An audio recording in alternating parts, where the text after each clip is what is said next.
Hello friends, મારા કિચનમાં તમારું સ્વાગત છે. આજે આપણે બનાવવાના છે પાઉં પકોડાની રેસીપી. તો ચાલો રેસીપી શરૂ કરીએ. સૌપ્રથમ મિક્સર જાર લેવું, એની અંદર કોથમીર ઉમેરવાની. ત્યાર પછી એની અંદર 7-8 જેટલા લીલા તીખા મરચાં ઉમેરવાના. ત્યાર પછી આખું જીરું ઉમેરું. ત્યાર પછી ધાણા જીરું પાવડર ઉમેરું. સ્વાદ પ્રમાણે મીઠું ઉમેરી દો. રાઈના દાણા ઉમેરી દો. હળદર પાવડર ઉમેરો. કાળા મરી દાણા ઉમેરો. 1 ચમચી જેટલું પાણી ઉમેરો. 1 ચમચી જેટલી લસણની પેસ્ટ ઉમેરો. ત્યારબાદ ઢાંકણ ઢાંકીને મિક્સરને પીસી લો. પીસાઈ ગયા બાદ તમે જોઈ શકો છો અહીં ટેક્સચર કેટલું સરસ દેખાઈ રહ્યું છે. આ મસાલો પાઉં પકોડા માટે બિલકુલ રેડી છે. એક કઢાઈની અંદર તેલ ગરમ કરો અને જે તૈયાર થયેલી પેસ્ટ છે એને સાતળી લો. અહીંયા પેસ્ટને વધારે શેકાવા નથી દેવાની. થોડું 1 મિનિટ જેટલું થાય ત્યાં સુધી એને શેકાવા દેવાની છે. ત્યાર પછી આ પેસ્ટને હલાવી અને કાઢી લેવાની છે.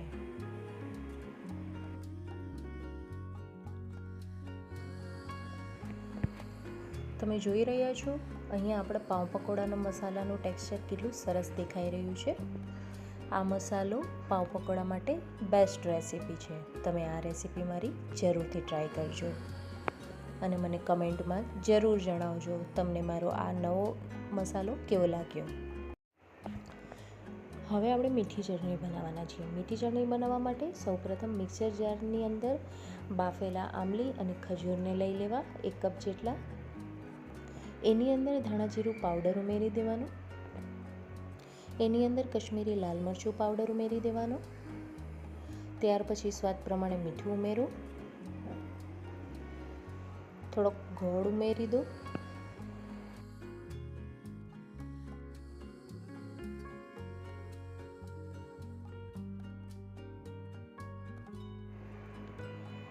ત્યાર પછી લીલા ધાણા ઉમેરી દો અને મિક્સર જારનું ઢાંકણ ઢાંકીને મીઠી ચટણીને પીસી લો. તમે જોઈ શકો છો મીઠી ચટણી પીસાઈ ગયા પછી તેનું ટેક્સચર કેટલું સરસ દેખાઈને આવી રહ્યું છે. આ ચટણી પાઉં પકોડા સાથે ખાવા માટે બિલકુલ રેડી છે. હવે આપણે બનાવશું તીખી ચટણી. તીખી ચટણી બનાવવા માટે સૌપ્રથમ એક મિક્સર જારની અંદર ધાણા ઉમેરી દેવાના. ત્યાર પછી તીખા મરચાં ઉમેરી દેવાના. આખું જીરું ઉમેરી દેવાનું. કાળા મરી દાણા ઉમેરવાના. દાળિયા ઉમેરવાના. દહીં ઉમેરવાનું. જલજીરા પાવડર ઉમેરવાનો. સ્વાદ પ્રમાણે મીઠું ઉમેરવાનું અને મિક્સર જારનું ઢાંકણ ઢાંકીને પીસી લેવાનું. તમે જોઈ શકો છો ચટણી પીસાઈ ગયા પછીનું ટેક્સચર કેવું લાગી રહ્યું છે. તો છે ને બિલકુલ રેડી. પાઉં પકોડા માટે તીખી ચટણી બિલકુલ રેડી છે. તમે પણ આ ચટણી જરૂરથી બનાવજો. હવે આપણે બનાવશું પાઉંને તળવા માટેનું બેટર. એના માટે આપણને જોઈશે 2 કપ જેટલો ચણાનો લોટ. ત્યાર પછી આપણે ઉમેરશું 1 ચમચી જેટલા અજમો. સ્વાદ પ્રમાણે મીઠું. હળદર પાવડર. કશ્મીરી લાલ મરચું પાવડર.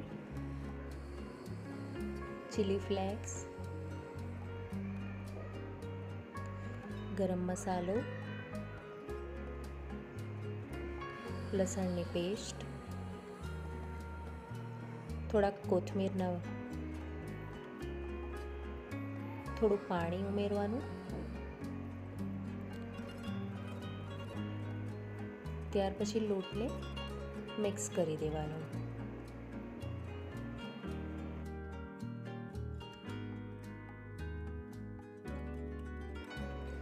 અહીં તમારે પાણી ઉમેરતા જવાનું છે અને લોટને મિક્સ કરતા જવાનું છે. આપણે બ્રેડ પકોડા, પાઉં પકોડા એ બધું બનાવીએ એના માટે આપણને વ્યવસ્થિત એવું બેટરની જરૂર પડતી હોય છે. એ રીતે બહુ જાડું પણ નહીં અને બહુ પાતળું પણ નહીં, એ રીતે આપણે બેટર બનાવવાનું છે. આ બેટરની અંદર થોડા પણ ગઠ્ઠા ન રહે એ માટે બેટરને વ્યવસ્થિત રીતે મિક્સ કરવાનું છે, હલાવતા રહેવાનું છે. તમે જોઈ શકો છો અહીં બેટરની કન્સિસ્ટન્સી કેવી લાગી રહી છે.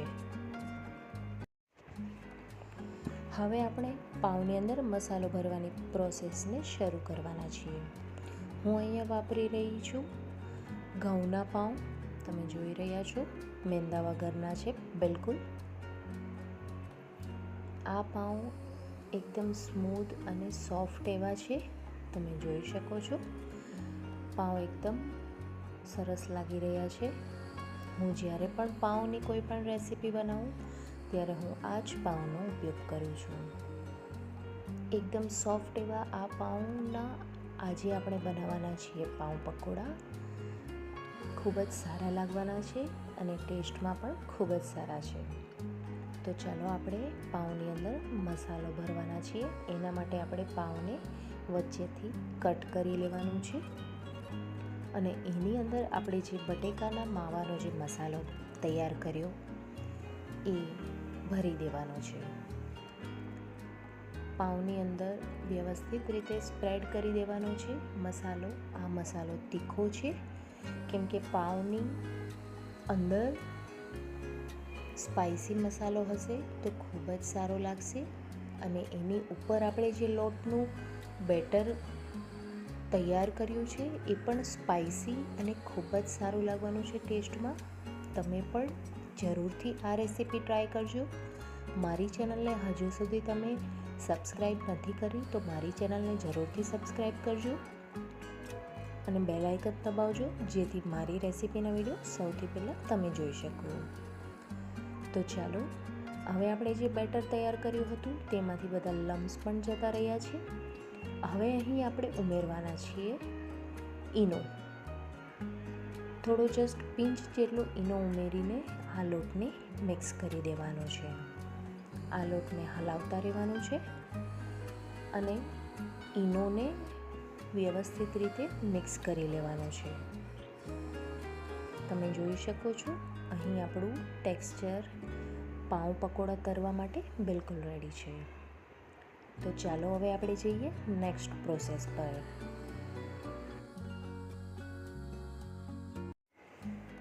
અહીં પકોડાને તળવા માટે તમારે બેટરની અંદર પાઉંને ચારે બાજુથી વ્યવસ્થિત રીતે બોળી અને ગરમ તેલની અંદર તળવા માટે મૂકી દેવાનું છે.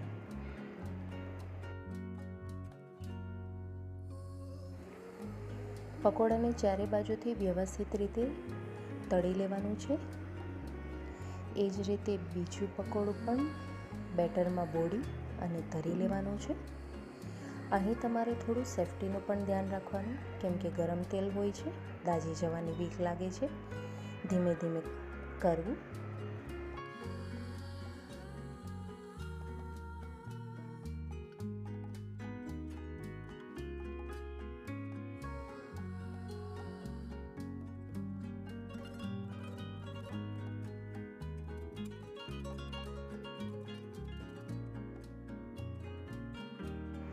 એ જ રીતે આપણે ત્રીજા પકોડાને પણ બેટરની અંદર ચારે બાજુથી બોળી અને તળી લેવાનું છે.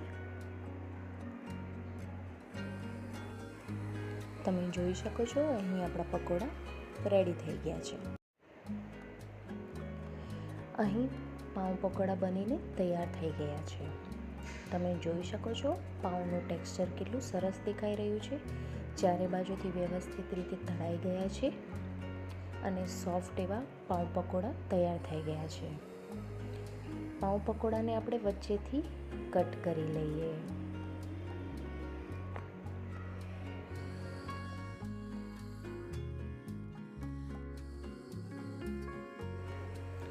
અહીં તમે જોઈ શકો છો પાઉં પકોડામાં વચ્ચે જે મસાલો આપણે ભર્યો છે એ ખૂબ જ સરસ દેખાઈ રહ્યો છે અને ખાવામાં પણ એટલો જ ટેસ્ટી છે. આપણે બધા પાઉં પકોડાને કટ કરી લીધા છે. એની સાથે આપણે લીલી તીખી ચટણી અને ગોળ આમલીની અને ખજૂરની ચટણી, એની સાથે આપણે મરચાં પણ સર્વ કર્યા છે. તો જ્યારે પણ તમને સાંજના ટાઈમે ભૂખ લાગે ત્યારે મારી આ રેસીપી જરૂરથી બનાવજો અને કેવી લાગી એ જરૂરથી જણાવજો. Thank you for watching.